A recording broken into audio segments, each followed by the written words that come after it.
Tonight on That's Dark. Innocent maid or lusty vixen, you decide as you follow us on the journey of Katherine Howard. Hello. Hello, it's Alyssa. And Heather. Oh my god, I love your phone case. I just saw it. Oh my god, it's so pretty. I know. It's the Beauty and the Beast, like the stained glass window. Oh, I love it so much. That. And it's like really pleasing. I don't know. Ooh. Yeah, it's like super. Oh, some ASMR. Go ahead. ASMR, everybody. Wow. Very nice. I needed a new phone case. I needed a new one. And I got it. Dog Bear is here. So if you hear any licking, that is him. He's adding to the conversation today. So also, we are talking about another one of, this is the fifth. Fifth.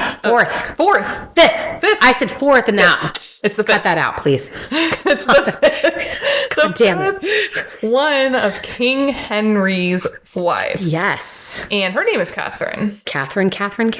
Sure is. And Katherine. I figured maybe in honor of all the Catherines in the world, we do a little Kate Middleton. Because I didn't know Kate Middleton was short for Catherine. Yeah. It's a sad turn of events from what we originally thought. And man, they're going off on that too.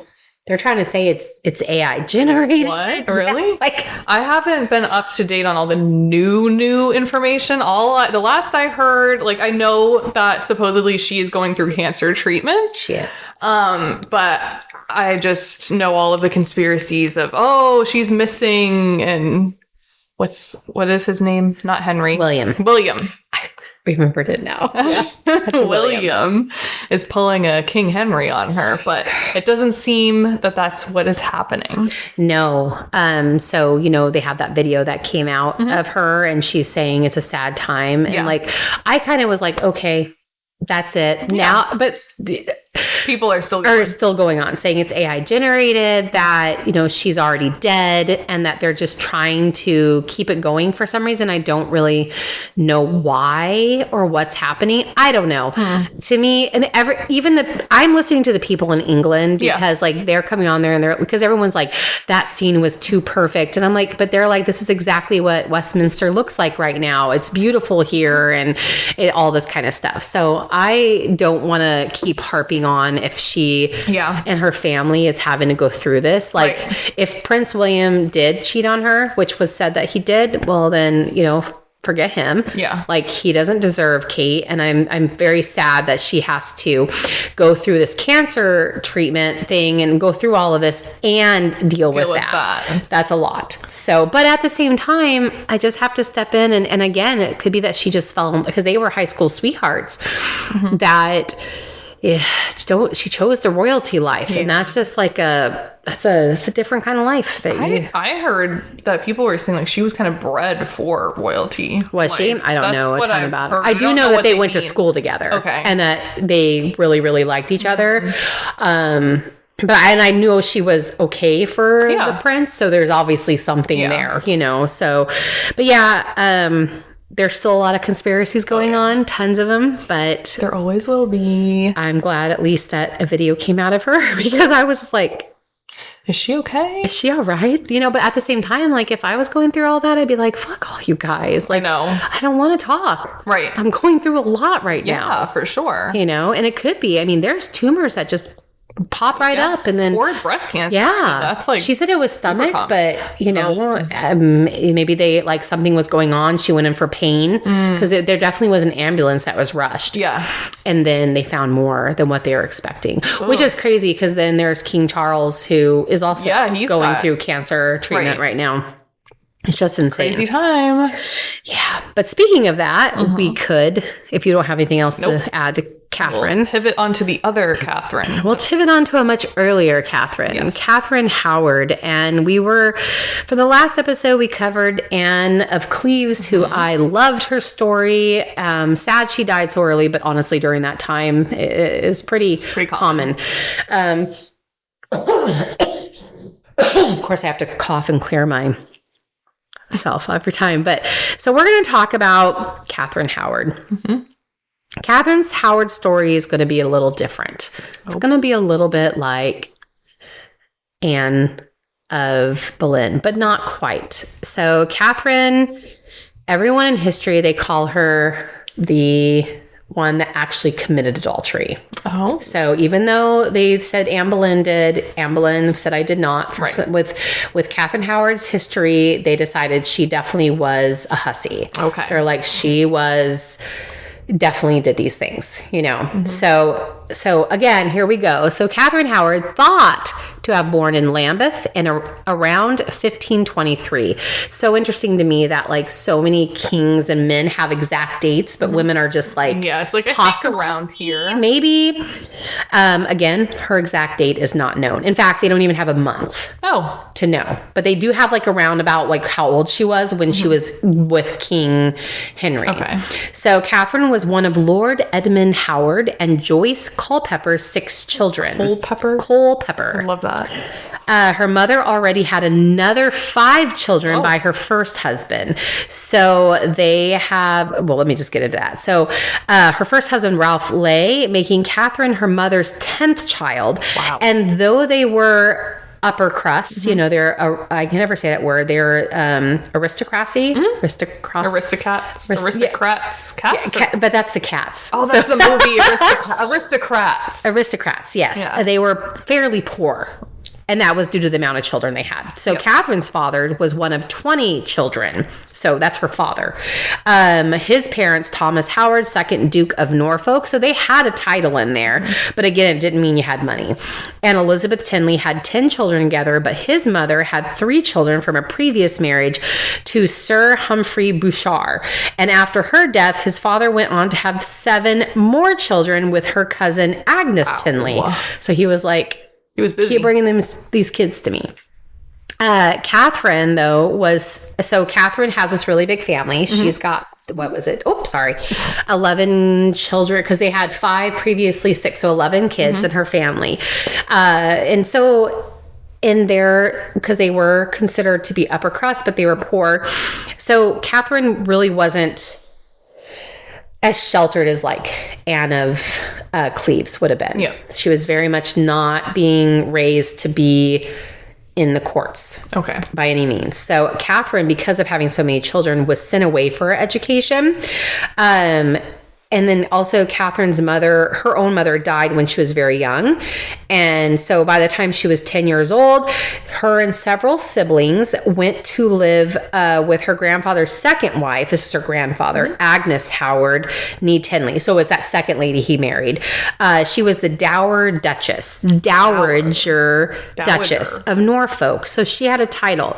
Through the fashion of the time, leaned towards more smaller households. So it wasn't the thing to have a lot of children. The Duchess, and you didn't have like this booming household. It was more smaller households. The Dowager Duchess followed like what the old ways was, which was like fill your household up. Okay. Fill it up with relatives, fill it up with servants, fill it up. Okay. Is the dower, is that a title of some sort? So when you are like a duke and duchess, and then you have children following you, you step down to be the dowager, meaning that you were the duchess at one time. You're still considered the duchess, but you're now the mother of a duke, you know, kind of thing. So it is a title that's given once you're stepping down with your duties. So Catherine went to stay at the Duchess's home. And during this time, she would have up to 100 people crowded under her various roofs. And it wasn't like she didn't have like the sprawling estate. In fact, Catherine and her cousins shared the Maid's dormitory with 2 or 3 of them to a bed. So, yes. But despite the social standing, this was not an unusual arrangement in the 16th century. A bed to oneself was a luxury enjoyed by only the greatest of people. And communal living was the norm at this time. It was this time spent under her step-grandmother's care that would form the basis of Catherine's education. So even I want to actually expand on that. So even in King Henry's household, so when they have ladies in waitings, they did not get their own bed. Oh my God. They slept probably 2 to 3, maybe even 4 to a bed with each other. All the ladies in waitings would have a dormitory and they would stay there. And or the ones that would be tending to the queen would have something close by with that same thing. They did not get their own bed. It would be someone like the queen, the king, a duchess, who had that money, who had that title, that would get to have their own bed. I would never survive. Seriously. Though she was taught to read and write, the Duchess had no patience for higher education for women, and Catherine herself was never academically inclined. She learned obedience, good manners, social graces, and the rudiments of household management, meaning she was brought up to be a wife. Yep. That is it. She was not like Anne of Cleves. She was not like the other ladies who found a way, who you notice had their parents educated them, or like Anne Boleyn, who was sent away to get this like amazing, education experience. Right. She was not that. No. At all. Ultimately, she was getting a Christian upbringing in the company of her kinsfolk, everything that would make for an ideal wife for someone worthy of marrying in the Howard family when she came of marriageable age. Why I say worthy is because the Howard family considered themselves, they were very haughty, even though they were poor, because of their name. Their name was good. Their name was a good name, but it wasn't a name that like typically King Henry would have been like, oh yeah, there's someone I'm going to look at, They were poor, but they had a good name. So they were real haughty. I guess they were real like snobby about their name, which is interesting. What does your name have to do with anything? Just previous everything. People or like... Yeah. So like you have your lineage of dukes, duchesses. What did they do with that title? Okay. What was their, what did they do in their lineage? How was their lineage? Like your name was everything. Wow. And it had to be a name with a title. So not just like your name. Okay. Yeah.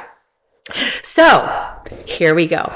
While at her grandmother's, as she started to become a teenager, she became very aware of what her looks and body did to the opposite sex. Oh boy. She figured out early on that she had the wiles to bring men in. She was like, hey, they like me. I like them. It's cool.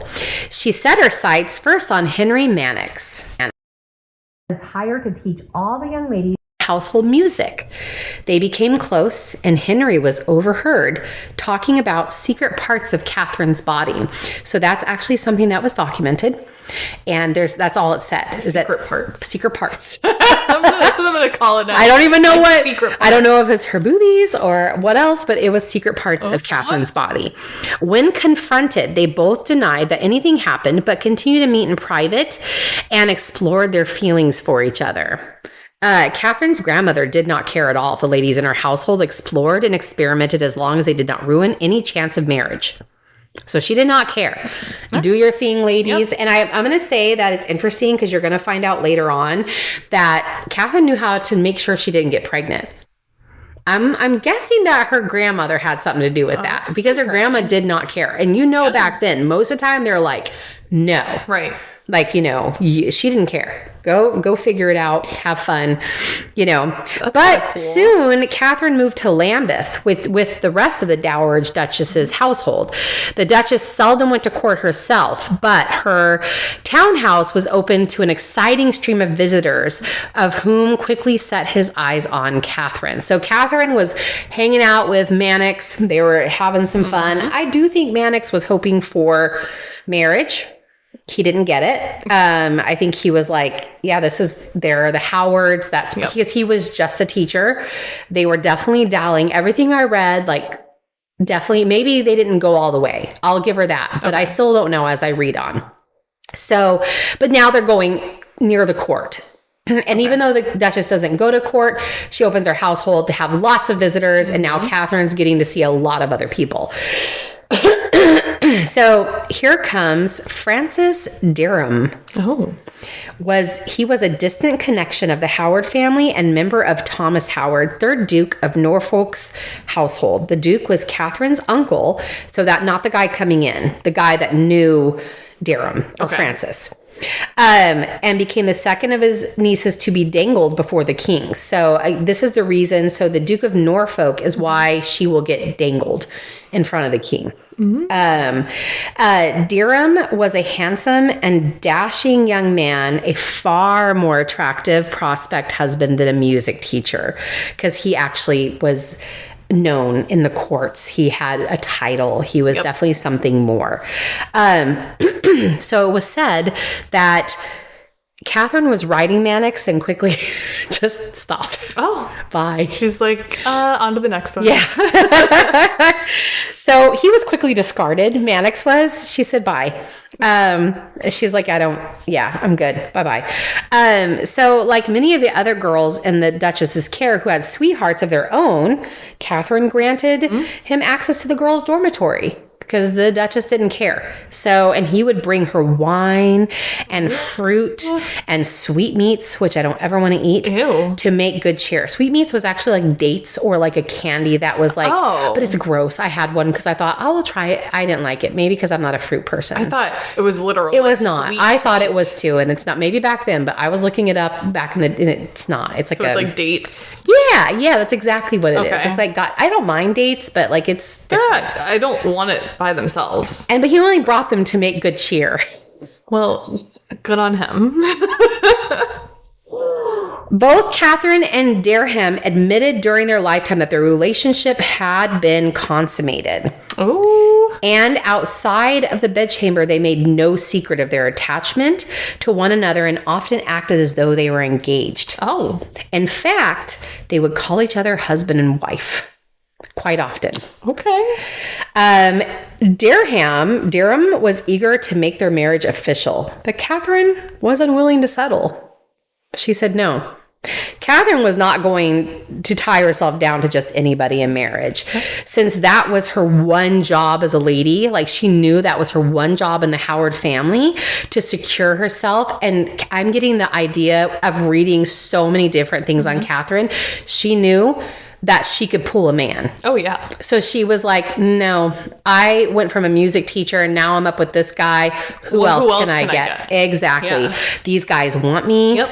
You know, and I firmly believe, I mean, they admitted that they had sex. And I firmly believe that because of her grandma, that she was definitely dallying with guys, which that's cool. Yeah. Like, whatever, you know. Unfortunately, it wasn't cool for her in the future. But, oh boy. So here's, oh no, hold on. Hold on. Gotta love technology. Yeah. Okay, so I told you she wasn't going to tie herself up. She had one job, one job only. She was also, like I said, not worried about becoming pregnant, because she was heard stating she has found ways to make sure pregnancy does not happen. Oh. Katherine was a girl having fun and was not ready to give that up. So what happens? Katherine goes to court.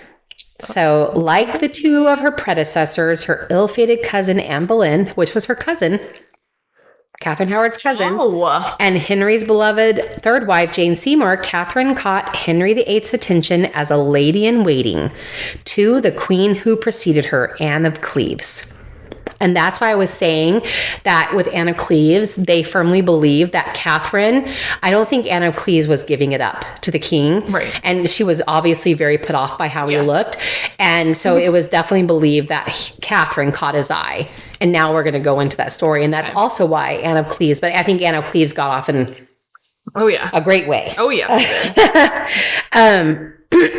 Katherine's uncle, the Duke of Norfolk, found the position for her, no doubt, with the intention that this young and pretty niece would catch the king's eye.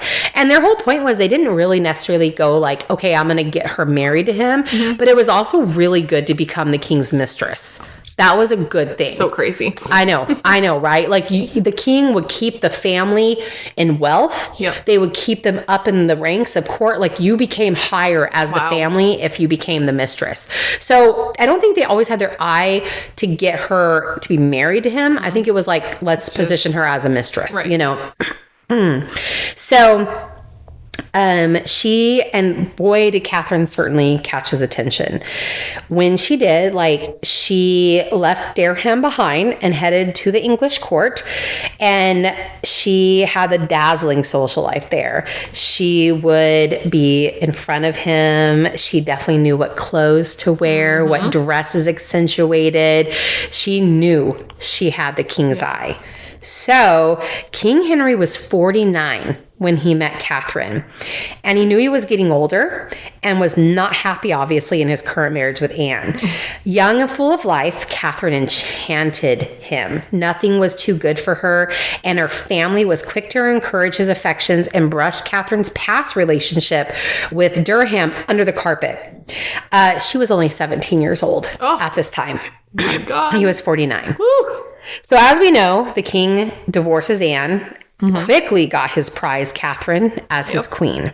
The marriage brought with it the rise of the Howard family. So a proud family, like I said, they were haughty, they were snobby, who made enemies easily. Great. Yes, because they thought they were the shit. Yep. Making Catherine an easy and public target. Oh. So they did not like her. Catherine herself wasn't always the easiest to get along with. She made several mistakes of her own. She quarreled with Mary, Henry's oldest daughter. And you remember previously, the wives got along. Yeah. She fought with Mary, who was older.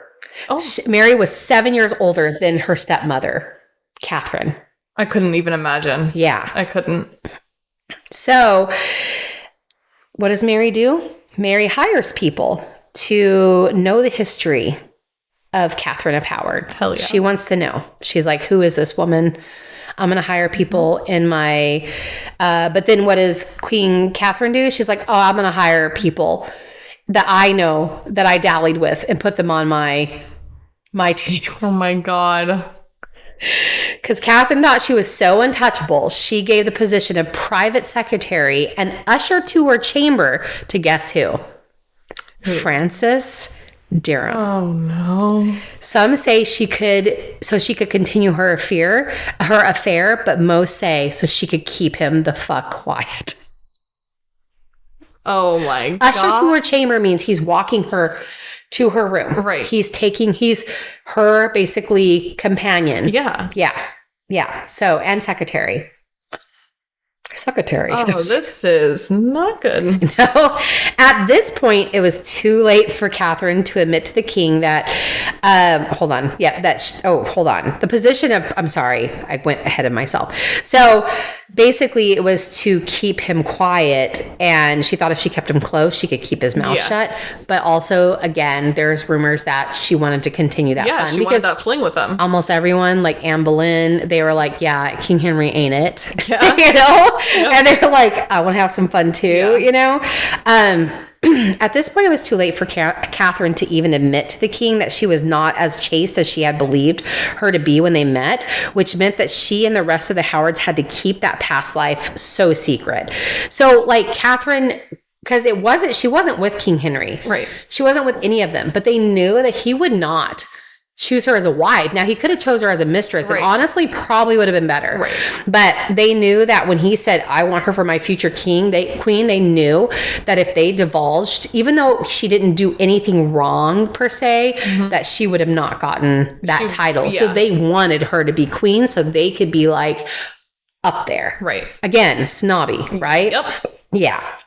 Jeez. Yeah. So...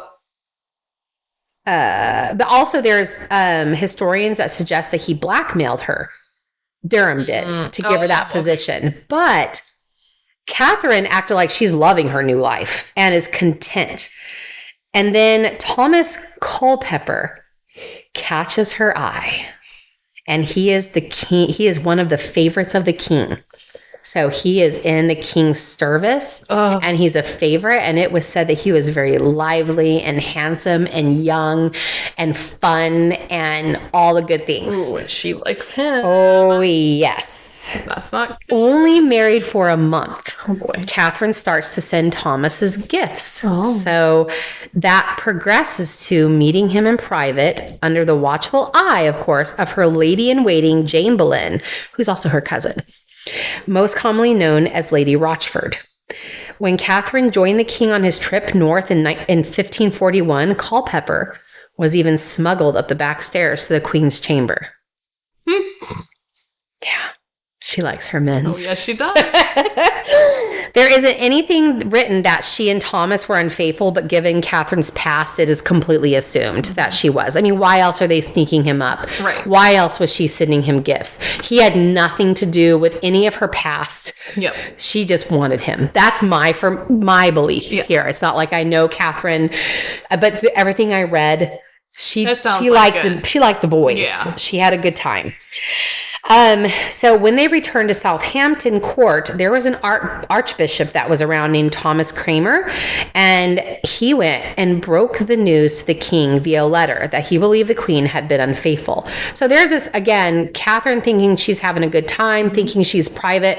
There's always eyes. Yep. She doesn't understand that. She's just not educated in the ways of the court. Mm-hmm. She's just not. Not like the other ladies. Definitely not like Anne of Cleves, who understood. She got it. Yeah. Like, she's not educated there. So she's just running around having a good time. And someone was watching. Now, let's talk about Cranmer. Cranmer was a staunch reformer.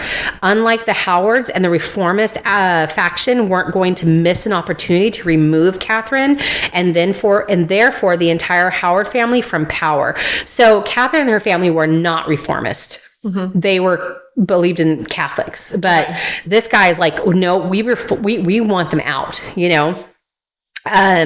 So another reformer was John Lascelles, whose sister Mary had once served the dower of Duchess at Lambeth. And when speculation spread around court that the king was being unfaithful, hard to miss from the longing glances, she was said to send Culpeper across the room. It was Mary who provided evidence for Catherine's behavior while under the dowager duchess's care. So there's another player in there who Catherine had no idea was being watched. But again, it was because they wanted them removed from power. Yep. They didn't like them. They wanted them out of there. They definitely did not. So there's some working pieces going. Henry's initial reaction to the accusation was a fury, not at Catherine. He was mad at them. He said they were liars, and he demanded an investigation to be carried out because he did not believe the vile rumors. No way. He said, no way. My hot young wife, no way. Oh, of course, he's blinded. She just wants me. Yeah. Unfortunately for Henry, even more so for Catherine, both Mannix and Dereham came forward and admitted their past misdeeds, and the Queen and Catherine herself broke down and admitted her past intimacy with Dereham during a private interview with Cranmer. She threw herself at the king's mercy and claimed, "I was so desirous to be taken under your grace favor and so blinded with the desire of worldly glory that I could not nor had grace to consider how great a fault it was to conceal my former faults from your majesty, considering that I intended during my life to be faithful and true unto your majesty after." So she said, please, I maybe did that, but I was not going to do it after. Just don't believe what don't believe them. I'm going to be truthful here at this part. Right. But I'm not this person. Not only that, but from one of her extended Howard family had thought to step in, knowing Catherine's history with Dereham, when the king showed an interest in making for his next queen. Unlike the four queens who came before her, Catherine never received any kind of education. So like they stepped in, they're like, hey, she doesn't understand the court. This family of the Howard steps in. They're like, she's uneducated that way. She didn't know. She's like basically trying to be like, she's just kind of dumb that way. Like she didn't know. Yeah. So sorry. Yep. So they're trying to come out with some truth, right, because they had two people that stepped forward and were like, yeah, I don't want to die. She slept with me. You know, Catherine being charged with adultery. Both she and Dereham denied any intimacy since Catherine's marriage to the king, and Catherine continued to claim that though she had called him husband, because that was the big thing, that they are now investigating were they married at one time. Boy. There had been no pre-contract or engagement between them. At worst, Catherine could be legally be charged with bigamy and sent away from court in shame until she was questioned. You know about who? Culpeper. Yep. Oh, boy. They brought in Culpeper. And they said, I want to know about your relationship with Culpeper. Though she admitted to calling him her sweet little fool and giving him gifts. So endearing. She maintained that she had never gone to bed with Culpeper. In fact, perhaps out of want to save her own skin or simply out of terror, she claimed that Culpeper had pestered her with his affections, and Lady Rochford had encouraged his intentions.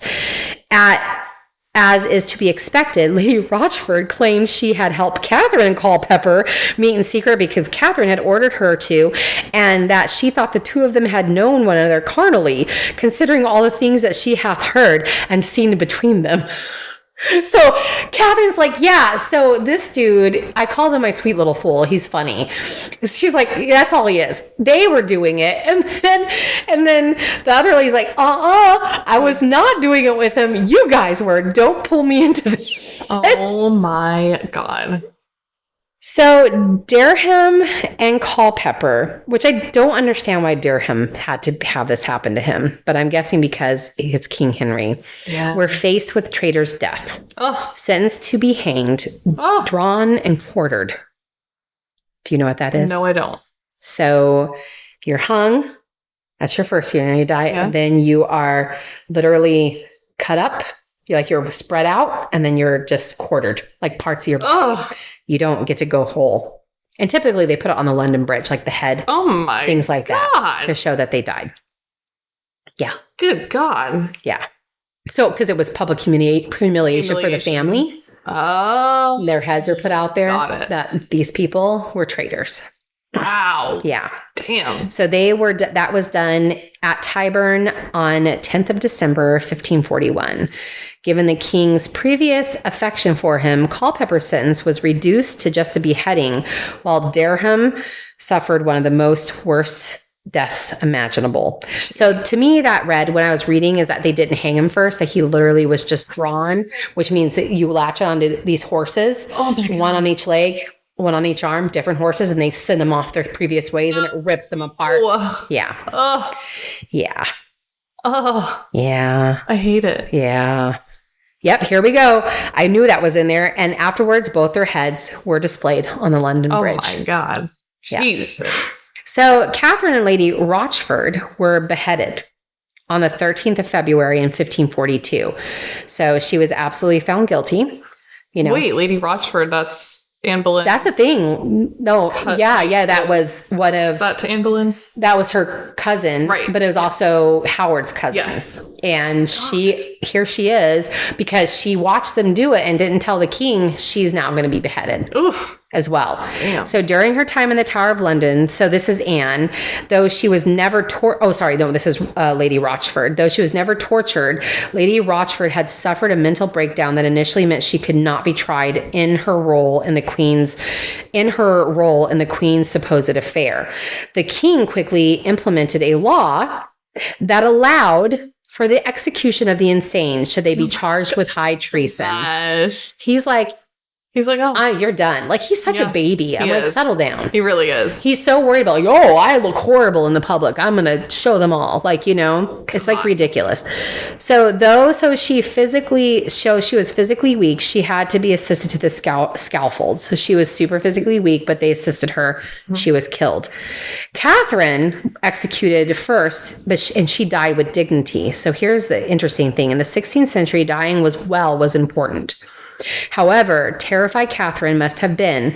They report that she would literally ask to see the block before she died. And she would spend night after night before her execution laying her head on the block to decide what was the most, God. What looked the best, what looked the most respected.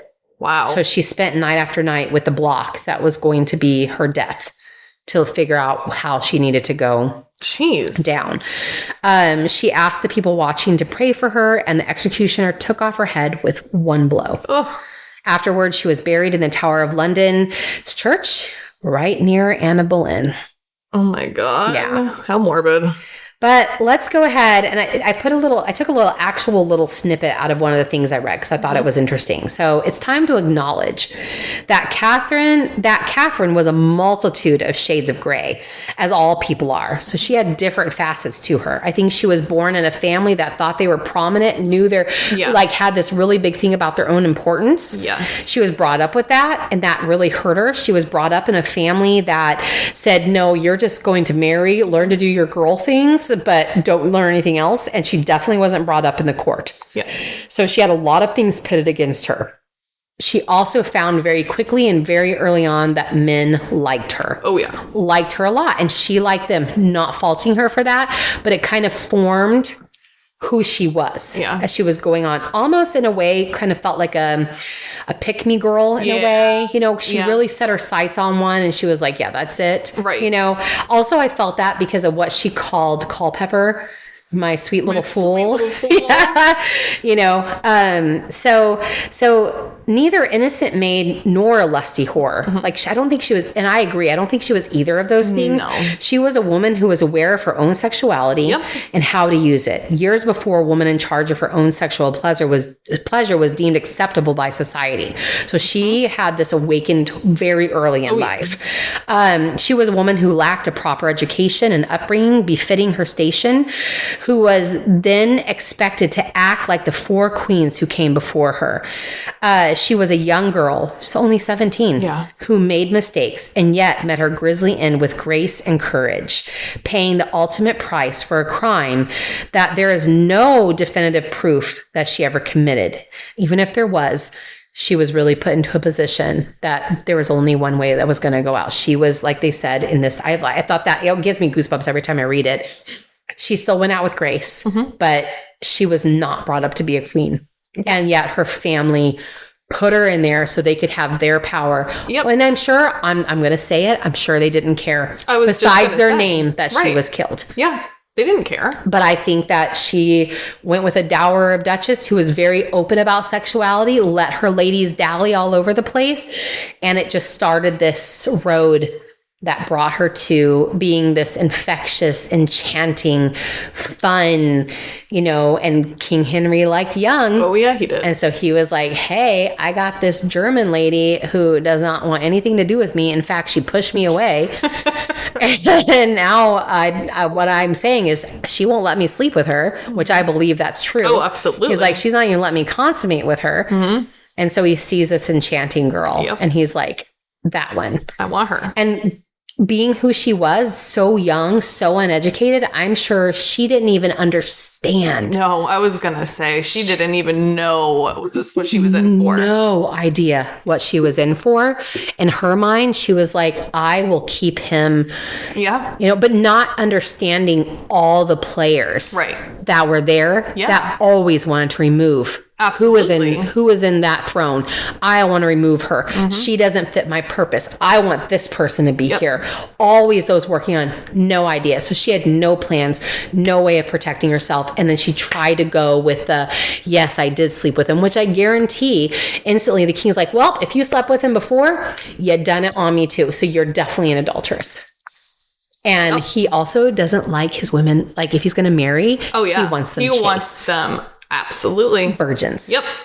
That was it for him. Absolutely. She wasn't this like virgin girl, young girl like that only sweet, he got. Young, like, no. Yeah. That's insane. He's insane. But we all know that. But yeah. He's getting real close to death right now, everybody. I don't think she knew that. No, she did not. That's the thing. She didn't have any idea what she was doing. I think she thought she knew what she was used to getting away with. And she's like, oh, piece of cake. And she caught the king's eye. Yeah. She's like, I'm set. My family's name, I'm going to bolster them. Like, I caught the king's eye because I'm so hot. Yeah. And she's thinking that too. She's like, I'm so much younger than him. He's never going to leave me. He's going to always believe my bullshit. Yeah. Nope. Yeah. No, he does not. And really had no idea of what happened to the four queens ahead of her. Like, no idea. But I will say this, we are at 49, which we all know that King Henry is not too far from death's door. I think it was like, 56 or 52, you know? So we're going to be talking about the last wife next week. The final and last wife, her name was Catherine Parr. Her story is like a kind of a sad one, but also not in the way that she outlives King Henry. I will put that. So so we've done so far. We've done divorced. Yep. That's Catherine of Aragon. We did beheaded, Anne Boleyn. Yep. We did died, Jane Seymour. Then we did divorce, Anne of Cleves. We've done beheaded, Katherine Howard. And now we're going to survived. Yay! Oh, I got chills. Catherine Parr. I'm so excited. It's a bittersweet time because it's going to be the last one. Yeah. It's sad, but like also I'm excited to hear it. Yeah. So, and then that will be all of his wives and who they were and what their upbringing was, and just giving light to who they were more than just King Henry's 6 wives. Right. The ones he killed, the ones he divorced, the ones they all had a very interesting dynamic in everything they did. Oh, yeah. So far, I would say Catherine of Aragon. Oh, love her. So awesome. Anne of Cleves held Love Anne of firm, knew how to Cleves. play that game, Yes. was giving the King Henry everything he wanted. Yep, you want to annulment? Let's do it. I'll give it to you. And what did she get? Lands in his favor. And that was the king's sister. Right. And she was his friend. she played it well. Yes, she did. And then she knew what to do there. And then we have Katherine Howard and Anne Boleyn.